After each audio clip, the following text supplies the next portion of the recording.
The morning air was crisp as Margaret McAllister stepped barefoot onto the wooden porch, a steaming mug of tea warming her weathered hands. The trees along the back field had started their slow, golden surrender to autumn, shedding leaves like soft, silent promises that everything ends, and then begins again. She stood there a while, letting the stillness wrap around her. The only sound was the distant hum of a neighbor's lawn mower and the occasional caw of a crow passing overhead. Margaret had lived in this old house for 37 years. She and her late husband, Frank, had picked the place when they were still young and brave, with dreams that spilled from their mouths like dandelion seeds. That was long before the mortgage, before the cancer, before the slow, relentless shift of dreams into obligations. Frank had been gone almost 20 years now. She'd raised 3 children mostly on her own. And somehow, as the years passed, she'd also learned to live with an ache in her chest she never spoke of. The ache of being necessary but not cherished, needed but not seen. And yet, this Thanksgiving, she had hope. It had started as a small idea one quiet afternoon in early September. Margaret had been flipping through an old photo album, one of the few physical things her children hadn't digitized or decluttered. She paused on a photo taken Thanksgiving 1997. Everyone was there. Frank was carving the turkey. Emily, just 10 then, had flour on her cheek from helping in the kitchen. Chloe was laughing at something Todd had said, probably something mischievous. They were still a family then. Still looking in the same direction. She ran her hand over the photo like it might reach back and touch her. Maybe she thought we could have that again. And so, Margaret called Emily, the eldest, the most organized, the most distant. She chose her words carefully, her voice softer than usual, like offering a truce without naming the war. Em, she had said, I've been thinking. This year, maybe we could all come together for Thanksgiving. Just once more. It's been 5 years since we were all in the same room. There was a pause on the other end. Then, unexpectedly, Emily's voice cracked a little when she replied. Yeah, that sounds really nice. Something about the way she said it made Margaret's heart flutter. Like a window cracking open after a long winter. Emily offered to take care of the planning and even insisted on covering most of the costs. $10,000. A number that made Margaret's stomach turn, but her daughter had waved it off like spare change. Margaret thanked her, promised to stay involved. Promised to help, but she couldn't shake a strange fear that the moment she stepped back, she'd be forgotten. Still, the calls began. Vendors were booked. A renowned caterer. Ivory linens. Personalized name cards. Emily updated her from Denver with spreadsheets and calendar invites, moving with the efficiency of a woman used to fixing things for everyone but herself. Margaret tried to contribute, sending notes about Aunt Delia's favorite pie, asking if the table could still face the fireplace the way Frank used to like it. But most of her suggestions were met with polite silence or a change of subject. Still, she stayed hopeful. One afternoon, while alone in the kitchen, she pulled out the fine china. The one with the faded gold rims. She ran a cloth over each plate gently, pausing every so often as memories crept in. Chloe had dropped one of the dessert plates when she was 5, burst into tears, sure her mother would scold her. But Margaret had only knelt, cupped the girl's cheeks, and said, "Things can break, darling. People too. But what matters is how we mend." She traced the crack in the plate. It had been glued, imperfectly, but it had held all these years. Later that week, Margaret received an email from Emily titled, "Confirmed Menu." She opened it with anticipation, but her name wasn't mentioned. There were dishes listed she didn't recognize. No apple crumble. No glazed carrots with orange zest. Only the fancy, curated options that someone else thought would impress. She clicked reply, typed, "Maybe we could add Dad's stuffing? The one with the sage and sourdough?" Then deleted it. Then retyped it. Then deleted it again. Instead, she closed the laptop and sat in silence, tea growing cold beside her. That evening, she walked into the living room and opened a drawer filled with old recipe cards. Some had Frank's handwriting. Most were hers. One had a chocolate smudge where Emily had dipped a finger as a child. Margaret smiled faintly. She took out the stuffing recipe and tucked it into her cardigan pocket. Maybe, she thought, I'll just make it anyway, even if no one asks. A week later, she received a text from Chloe. Hey Mom, just a heads up. I'm coordinating the planning call tonight with Em and Todd. We'll loop you in if anything comes up. Zoxo. It was the first time Margaret realized there were meetings she hadn't been invited to. Her fingers hovered over the screen. Okay, thanks sweetie. She stared at the word, loop you in, as if it were a thread tied around her wrist, pulling her slowly out of the room she'd built for this family. The night grew quiet. Her cat, Mabel, hopped onto the armchair beside her. Margaret stroked the old feline's back gently, her voice barely a whisper. Do you think I'm being silly, Mabel? Wanting something that's already gone? The cat blinked slowly, then pressed her head into Margaret's palm. Maybe this is how we get old, Margaret thought. Not with wrinkles or sore joints, but with rooms that grow quieter each year, and children who don't notice the silence. That Saturday, she stopped by the church down the road, just to drop off a few canned goods.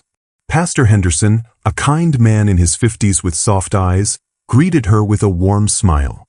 Margaret, planning something special this year? I suppose I am, she said, forcing a smile.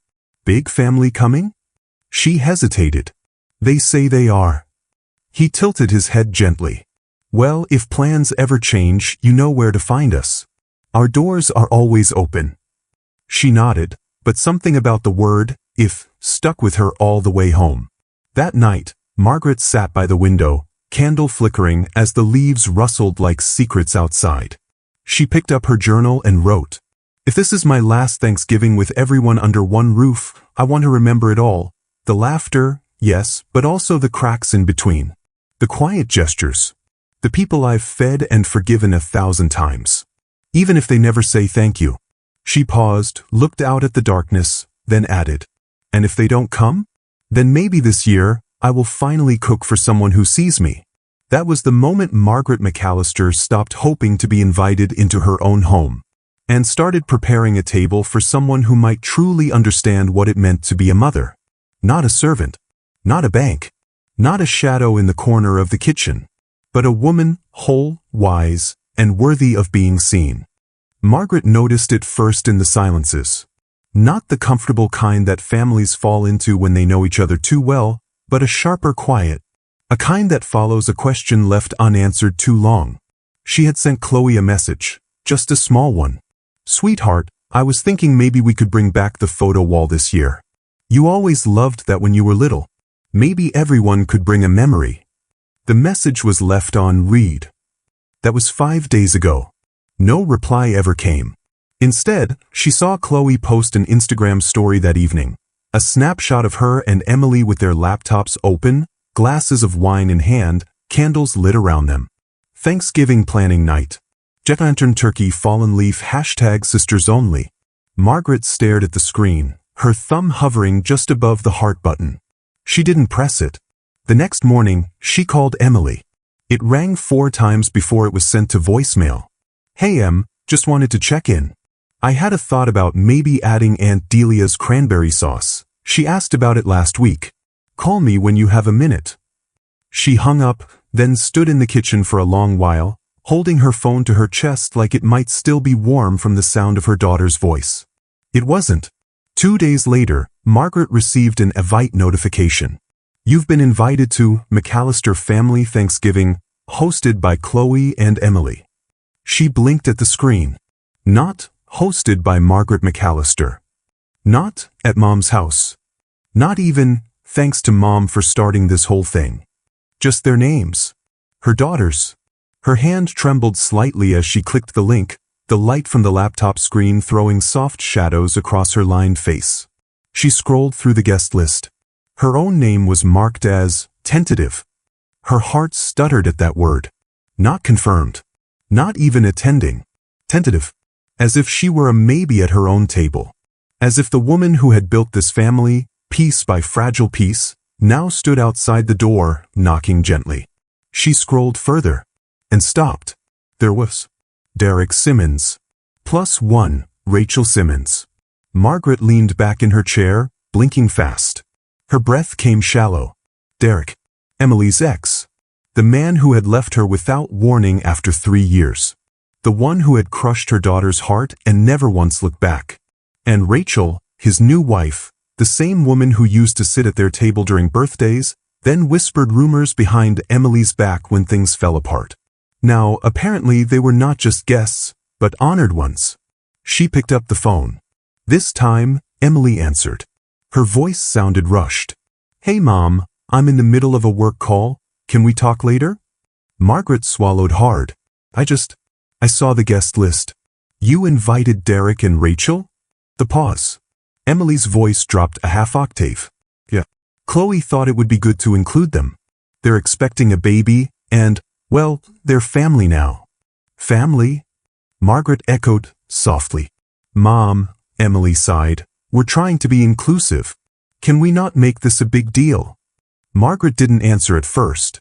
She thought about the time Emily had shown up at her front door 3 years ago, mascara running down her cheeks, shaking with rage and grief over what Derek had done. They'd sat on the couch that night until dawn. Margaret had held her grown daughter like she was 5 years old again, whispering, "He never deserved you." Now he was family. That night, Margaret sat at the dining room table alone. The house felt larger than usual, empty in a way that wasn't just about space. She looked at the walls, photos of the children growing up, Chloe's dance recital, Todd's high school graduation, Emily's first day at college. Her eyes landed on a small frame tucked in the corner, a picture of the whole family at Thanksgiving, maybe 15 years ago. She remembered that day vividly, not because of the food or decorations, but because it was the first time all 3 kids had said, "Thank you, Mom," in the same sentence. She pressed the picture frame to her chest, not even realizing her eyes had filled with tears. It wasn't just about Derek or Rachel. It was the erasure, the quiet rewriting of a family story where the mother had become a footnote. The following day, Margaret received a message in the family group chat. Don't forget planning Zoom tonight.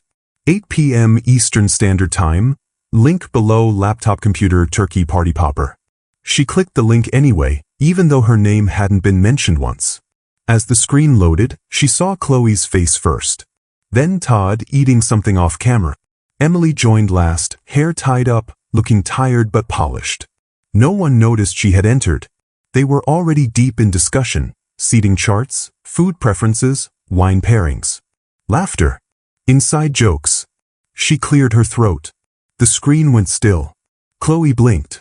Oh, Tama. Didn't realize you joined. I just thought I'd listen in. A beat of silence. Emily spoke next. We actually just wrapped the key parts, but we'll keep you posted, okay? And then Todd disconnected, followed by Chloe. Then Emily. The call ended. Margaret stared at her reflection in the black screen. She hadn't said a word. Later that night, she opened her email. One new message. Subject: Thanksgiving Logistics, Final Reminders. From Emily McAllister. She read it carefully. A detailed itinerary. Final vendor checklists. Decorative themes. Dress code. At the very bottom, a small line. If you have any remaining questions, please contact Chloe directly as she's finalizing all event day decisions. Margaret closed the laptop. Her hands moved slowly as she folded a linen napkin beside her. The same set she'd used for decades. The same ones Emily had said were too dated for this year's event. She smoothed the fabric out gently.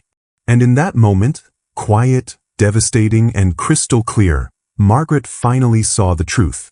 She wasn't the host. She wasn't even the guest of honor. She was the woman who had built the house, and now sat alone in it. The next morning, the sky hung low with thick gray clouds. Margaret walked the long stretch of their backyard, where Frank used to mow careful lines into the grass. She paused under the maple tree, the one they'd planted the year Chloe was born. The wind tugged gently at her scarf. She whispered aloud, voice trembling but sure. I gave them everything. And somehow, I disappeared in the giving. She thought it would bring bitterness, rage, something sharp. But all she felt was stillness. Like the quiet before snowfall. Like acceptance knocking, softly. She returned inside and made herself a cup of tea. She didn't cry. Not then. Instead, she began writing a letter. One not to be sent, just written. Asterisk, Dear Emily, I see what you're building. I see the woman you've become, capable, powerful, respected. And I'm proud. But I also see how easy it's become to move me aside. Maybe that's the part that hurts most. I didn't want control, I just wanted to belong. I didn't want credit, I just wanted to be remembered. I hope one day you'll see that too. Love always, Mum Asterisk. She folded the letter, slid it into a drawer. And in that quiet, with the wind brushing gently against the windows, Margaret decided. If she wasn't meant to sit at their table, then maybe, just maybe, it was time to build her own. There's a certain kind of silence in a home that no music can fill. It lingers between walls that once echoed with laughter. It pools in corners once warmed by conversation and footsteps. And it settles deepest in a mother's heart, when she realizes she's no longer part of the story she helped write. Margaret stood in her living room, the same one where she had read bedtime stories, sewed hems, healed fevers with cool cloths and warm words. But now, her presence felt ornamental. Like the antique vases Chloe had pushed to the back shelf last summer because they clashed with the new aesthetic. She wasn't angry. Not yet. Just invisible. Earlier that morning, she had suggested adding butternut squash soup to the Thanksgiving menu. A small touch. One of Frank's favorites. The kids used to dip their rolls into it and grin at the mess. Emily's reply came swift and curt. That's too heavy. We're keeping it light and modern this year. You'll love the pomegranate salad. Margaret stared at her phone for a moment too long, the blinking cursor below Emily's message daring her to push back. She didn't. Instead, she placed her phone face down on the table and walked into the kitchen. She opened the pantry, found the old wooden box where she kept recipe cards, and ran her finger across them slowly, soft, gentle, like reading Braille. Her handwriting had faded over the years, but the stories hadn't. Each recipe carried a memory. Each stain, a moment. Each note in the margin, a piece of who she once was. And yet now, she was told what to cook. What not to cook. What fit the theme. That afternoon, Margaret opened Facebook, curious to see how things were shaping up with the event. She had learned more about her family's plans from social media lately than from conversations. That should have been the first red flag. The photos were beautifully edited, warm filters, glowing captions, golden hour light. Emily had posted a carousel of images from a centerpiece arrangement workshop. Chloe and a few cousins posed around a perfectly set table mock-up. Margaret's dining room table. She squinted. It was her tablecloth, her candle holders, her furniture. But her name? Absent. The caption read, Final prep meeting. Couldn't be more excited to bring this vision to life. #modern traditions, #family first. She refreshed the page again. And again. Hoping her name might appear in the comments. A tag. A mention. Nothing. It was as if she were already gone, and they were living in her house like tenants who had claimed ownership after a long vacancy. That evening, she made chamomile tea, wrapped herself in the knit shawl Aunt Delia had given her years ago, and sat in her favorite chair by the window. She didn't cry. There was something quieter than tears, something that lived deeper than hurt. A slow, hollowing ache. Not from the loss of affection, but from the erosion of identity. Her phone buzzed on the armrest. A message from Emily.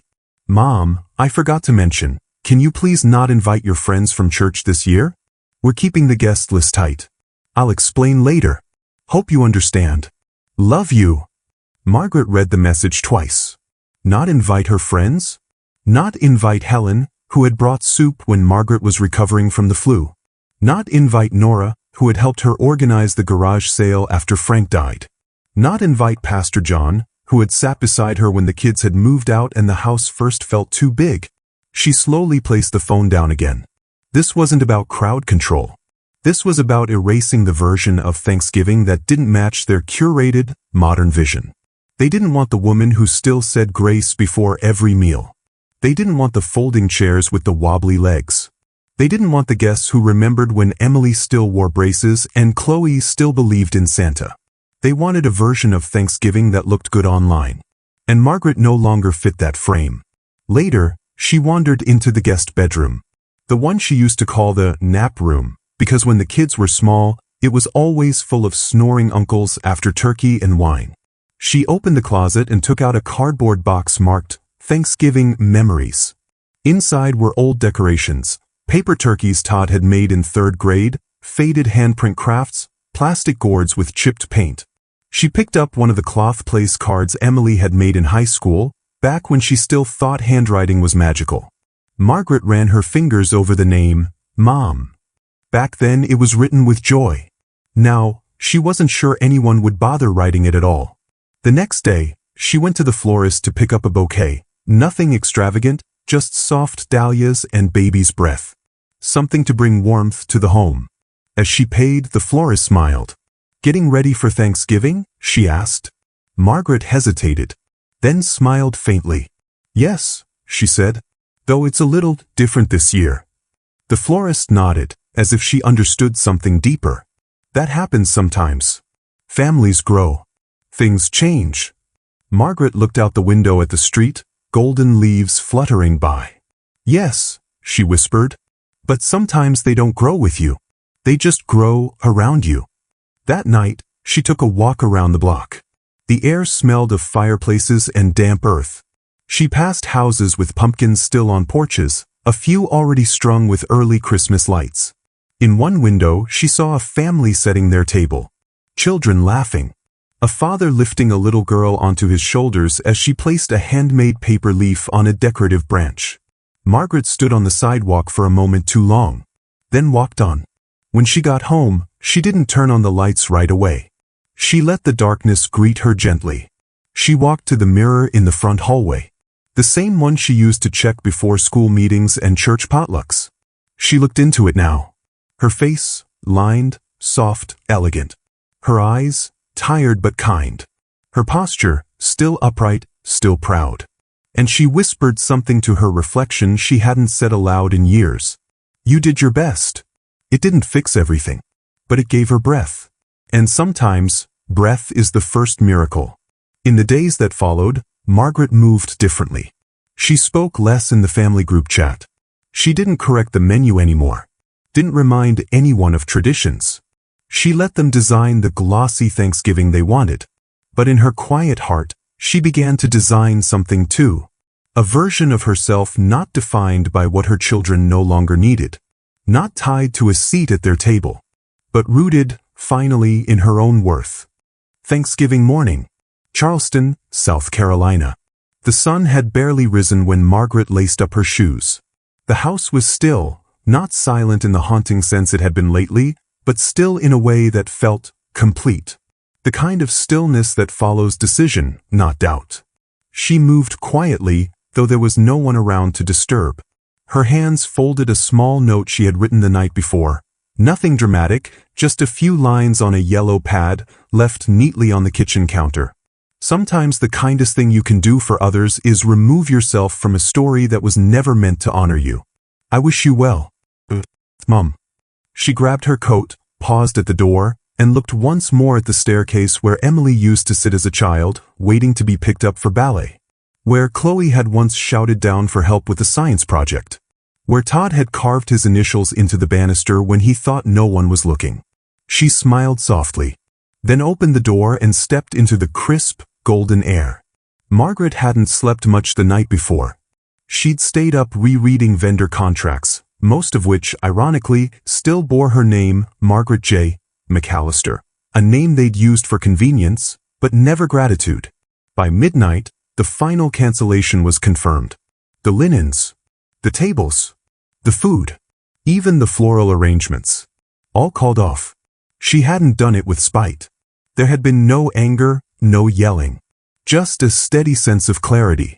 A recognition that if her presence was too much, too old-fashioned, too inconvenient, too easily forgotten, then her contributions were no longer theirs to keep. She left it all behind. Except her dignity. That she carried with her. By mid-morning, panic began to bloom like frost across the windows of the Charleston estate. The first sign was the empty driveway. The rental truck that was supposed to deliver chairs and tables had not arrived. Then, the caterer failed to show. Chloe, still in her robe, paced the kitchen holding her phone to her ear, face pale. Emily called Margaret twice. Then a third time. Left a voicemail laced with careful confusion. "Hey Mom, I think something might have gone wrong with the vendors. Can you give me a quick call when you get this? Not a big deal, just weird. Hope everything's okay." It wasn't until Aunt Linda arrived with a bottle of wine in hand and found no wine glasses, no table, no dinner, no one in charge, that the realization fully set in. There was no Thanksgiving. Not the one they had planned. And as relatives filtered in, the air shifted. They asked where the host was. Where was Margaret? Wasn't this her home?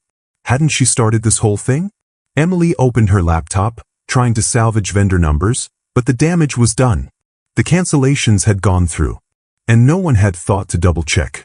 Because no one imagined the matriarch could step away.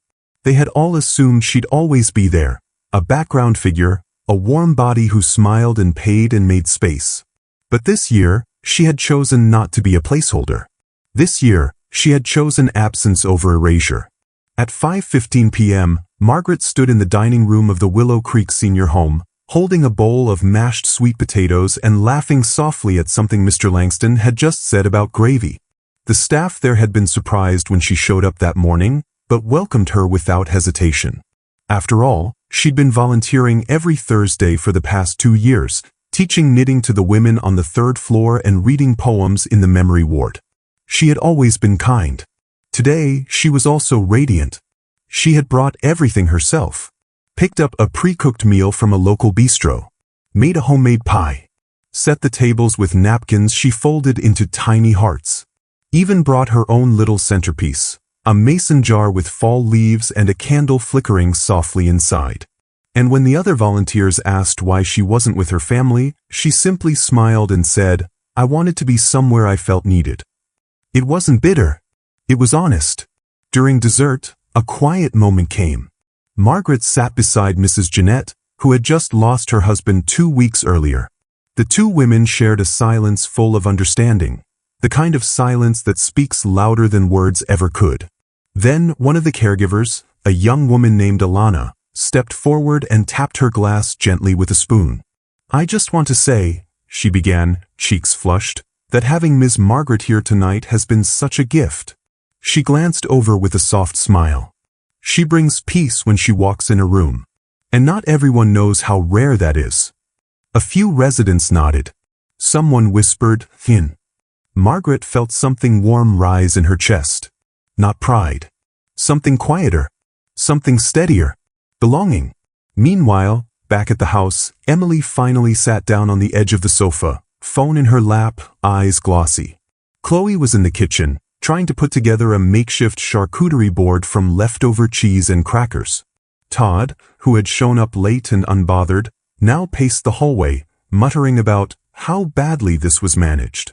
No one said it out loud, but they all knew. The woman they had pushed to the background had let the spotlight pass her by. And in doing so, she had taken the whole stage with her. That night, Margaret returned home just after 9:30 p.m. The house was dark. So, she placed her purse on the hook, slipped off her shoes, and walked to the kitchen. Her yellow note was still there, untouched. She didn't reach for her phone. She didn't scroll through the chaos she knew must have erupted in group chats and Facebook comments. Instead, she poured herself a glass of cider, sat by the window, watched the moonlight fall across the lawn where Frank once planted tulips. She didn't feel triumphant. She didn't need to. She felt told. She had learned something. Not about her children, but about herself. That she no longer needed to earn a seat at any table that forgot who built the legs beneath it. That sometimes, love has limits, and choosing yourself doesn't mean you're giving up on others. It means you're no longer giving yourself up for others. And so, that Thanksgiving ended not with applause, not with confrontation, but with stillness. And a single woman, wrapped in her shawl by a window, watching the quiet world carry on. Knowing, finally, she didn't need a crowd to be valuable. Didn't need permission to walk away. Didn't need the feast. Just peace. And that, this year, was more than enough. It had been exactly 1 year since the table had stood empty. Since the plates went untouched, the wine unopened, the guests restless and confused. The McAllister Thanksgiving, once an annual hallmark of warmth and abundance, had not returned. This year, there was no group chat buzzing with emojis and sign-up sheets. No menu spreadsheets. No call from Chloe to confirm colors, or from Emily to check on the wine list. The silence wasn't loud. It was hollow. A space once filled with assumed togetherness, now filled with distance too wide to decorate. In truth, Margaret hadn't expected them to call. She hadn't expected apologies.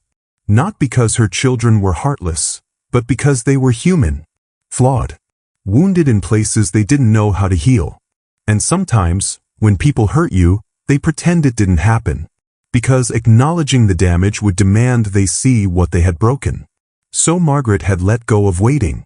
And in that release, something beautiful began to bloom. It started, quite literally, in her backyard. That winter, she'd cleared the old raised beds Frank once used for tomatoes. The soil was dry and uncooperative, but she worked it with her hands, day by day, warming it under her breath like a child coaxing life into something long forgotten. In the spring, the first green shoots appeared, soft, fragile tendrils of lavender and rosemary, sprigs of thyme that reminded her of Sunday roasts. By summer, her garden was alive. Full of color. Full of sound, bees buzzing, birds flitting, the distant laughter of her new neighbors. She named one corner the quiet patch. It was where she kept the bench Frank built, now sanded and restained, beneath a crepe myrtle tree. Sometimes she sat there with a book. Sometimes with her thoughts. Often just with herself. And for the first time in years, that felt like enough. Margaret had started painting again. Not for show. Not for praise. Just watercolors at first, loose, messy shapes of things she couldn't say out loud. Wildflowers. Empty chairs. Cups of tea, always steaming. She took a beginner's class at the community center on Tuesdays. Everyone else was younger. But no one ever asked her what her kids did for a living. They just said things like, "That shade is lovely," or, "Your sky looks like it could move." And she found that when no one expected her to be anything but herself, she remembered how good it felt to simply be.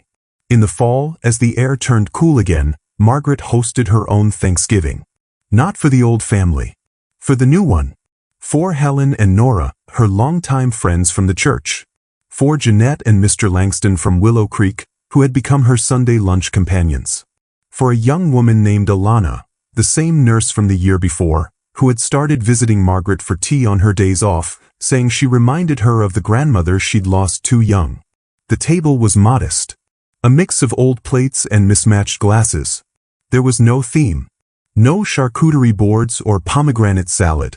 Just roasted chicken, mashed sweet potatoes, and Margaret's butternut squash soup, the kind Emily had once called too heavy. And when they all sat down, no one gave speeches. But everyone looked around with that soft, glistening expression that says, "I'm exactly where I need to be." That night, after the dishes had been cleared and the candles had burned low, Alana lingered by the sink. She turned to Margaret and smiled shyly. "You know," she said, "I don't think I've ever felt this at home on Thanksgiving." Margaret rinsed a plate, then paused, letting the water run through her fingers. "Me either," she whispered. And this time, she meant it. Elsewhere, in different houses, the original McAllister children sat in scattered corners of their own lives.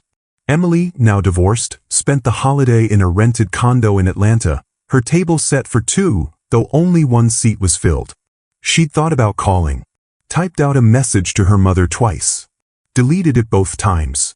Because what do you say to someone you erased? Chloe hosted her own dinner, but it was strained. Her husband's family filled the room with laughter, but Chloe felt it from the outside, smiling through tight cheeks. Todd, who hadn't spoken to either sister in months, spent the day alone, watching reruns of football games and flipping through old photos on his phone. None of them said it out loud. But all of them felt it. The thing that was missing. The absence that wasn't angry, but clear. Margaret's love had once been quiet. Now its silence rang louder than ever. A few days later, Margaret received a card in the mail. No return address. The handwriting familiar, though shakier than she remembered. Inside was a simple message. Asterisk, I miss you. I don't know how to fix what I broke. But I want you to know, I see it now. I've always. Emily, asterisk. Margaret sat with the card in her lap. She didn't cry. She didn't rush to reply. She simply closed her eyes and took a breath. It smelled like rosemary. It smelled like peace. Later that evening, she stepped out into the garden, cup of tea in hand. The air was cool against her cheeks.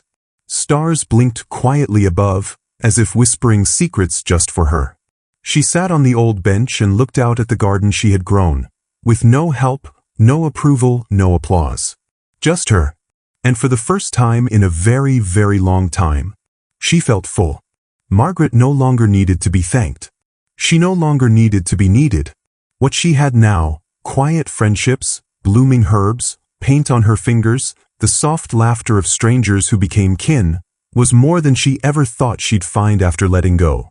She hadn't walked away from her family to make a statement. She'd walked away to make a life.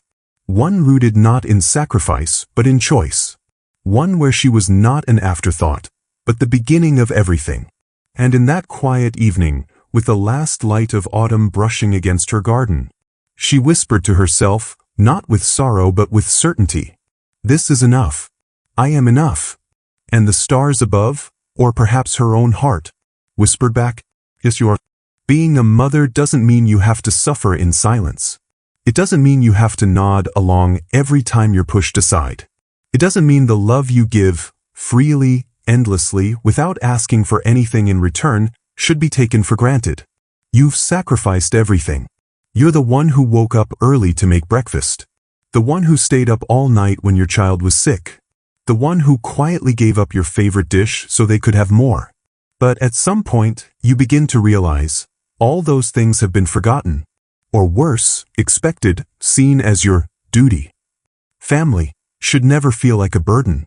It shouldn't be a place where you constantly have to prove your worth just to be offered a seat at a table you helped build.